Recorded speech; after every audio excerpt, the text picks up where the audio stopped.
All right. Next question. Next stuff comes from Gabi. Now, this is all towards my wrestling fans out there. If you're not a wrestling fan, you don't have to listen.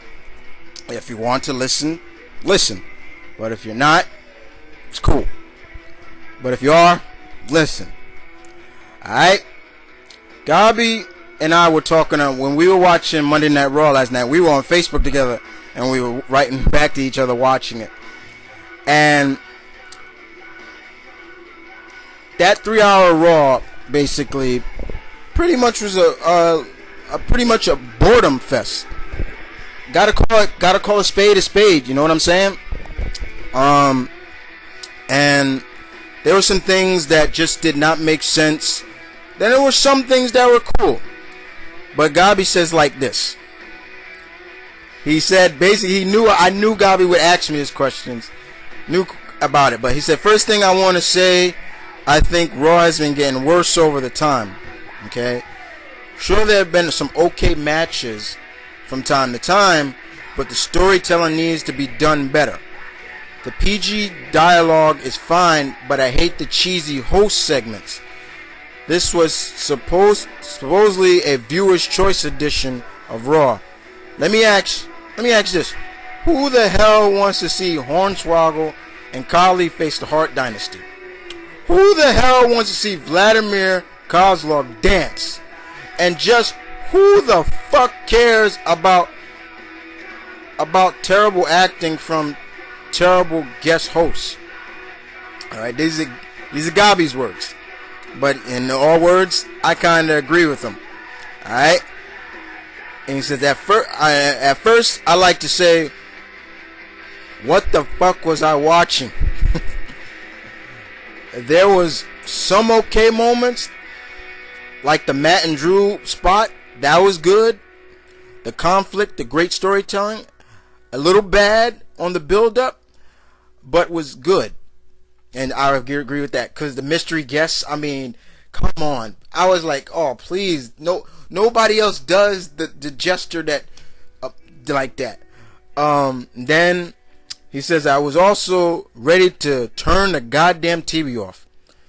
He said, but then I see Wade Barrett interrupt the main event with Cena and Punk.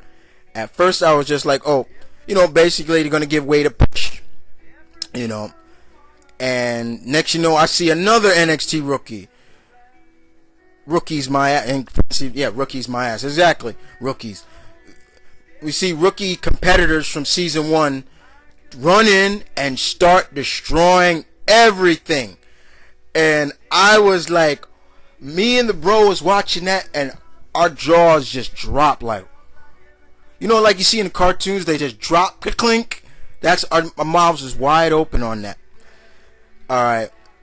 This was awesome way to make a statement. I was marking out a lot for this.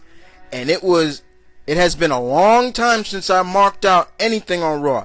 He says, I didn't even mark out when Bret Hart came back to the business. That was sad considering the fact that he has always been my favorite wrestler. The NXT boys, I'm not going to say the NXT roster, made a statement that they are not to be fucked with. And in my personal opinion, the best part was Bryan Danielson. Yes, I said Bryan Danielson spitting Cena's company cock-sucking face, then proceeded to kick his ass head in. I could watch that over and over again. As a huge wrestling fan for more than 20 years, this truly impressed me, and I hope WWE doesn't drop the ball with any of these guys. I may not like everyone on that roster, but I have to give credit where credit is due. That was incredible finish to a possibly shitty edition of Raw. Alright? I gotta agree with that. He says, now Chris, there's my take on now for the questions. What are your predictions of the roster? Of the NXT roster now that this has happened? Would you accept Bryan Danielson as a heel?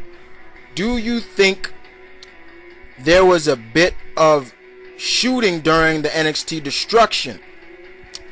Next, time for, okay, no disrespect, Gabi. I'm gonna throw those questions out into just what I thought of that whole thing. All right, no disrespect to any of your questions. I gotta say,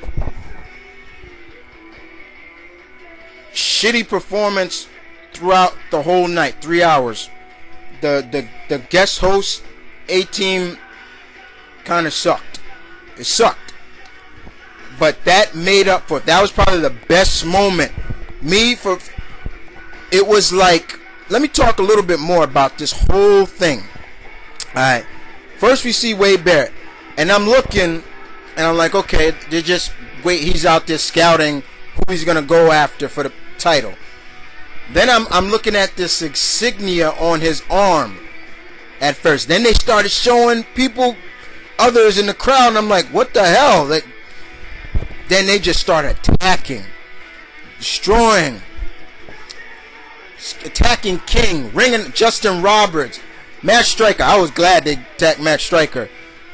Referees, stagehands, camera guys, you know. Then they just surrounded John Cena. And as much as, you know, cocksucking and all that, but you got to give John credit with John. John sold it so well. He took a stiff as hell kick from Danielson. You know, got to give big ups to them guys. All right. And I agree with you. There are not a lot of them I want to see hanging around. You know, but that was like, whoa, what are they going to do with this? It seems that they got a big now story going on with that first season of, you know, NXT. All right. My jaw was wide open. I you know why? Because I was drooling from my mouth. Drool came and was just, my pants was wet from drool. No joke. I was like, what is this? You know, and I want to also point out some stuff about this. I was surprised that Danielson did not run right after you know who. He was the first to go, giving you some questions, you know, but then my bro, good old brother, good old Malcolm, Hulk in 93, said to me, they did it. For the storyline of what happened to Taker, they did it. They took out Taker. I can accept that to make a point, and we was going down. Kane dominated all of them. What better way to hurt Kane by taking out his beloved half brother? Alright? They've already said Taker will be back probably SummerSlam. Alright? He's healing a broken nose and some other injuries. Big ups. Backstage. No, let me forget backstage. Let's talk about the look on the crowd's face when that was going down. They didn't go just to kids. They were going to females, males. They were going all over. And the look on their face was almost as if reminiscing of back in the days of NWO. That's how bad that over they were getting. You know what I'm saying? This was great. Oh man, it was so great. John not only took the bumps on, he took the bumps on just a little wood mat. That's where I was like, whoa. Of course, John's gonna lift his thumb up and say, I'm alright. It's not over. But not only did they not attack John, they attacked CM Punk. They went after everybody. And yes, Gabi, I'm right. I'm hoping they do not drop the ball, because WWE tends to give you good from the start, give you something to lick your chops at. Oh, this is good. Yeah, this is going to be good. And then later on, man, this is disgusting. You know, they dropped the ball with the invasion, WCW and ECW. They dropped the ball on that. You know, but this, if I had to let some of them go, like I said, I'm gonna throw your questions there a little bit. I really don't care for Otunga. I don't. He's just famous because of you know who. And what's the other dude with the crazy hair too? I really maybe, or Heath. No, I like Heath Slater. I don't mind.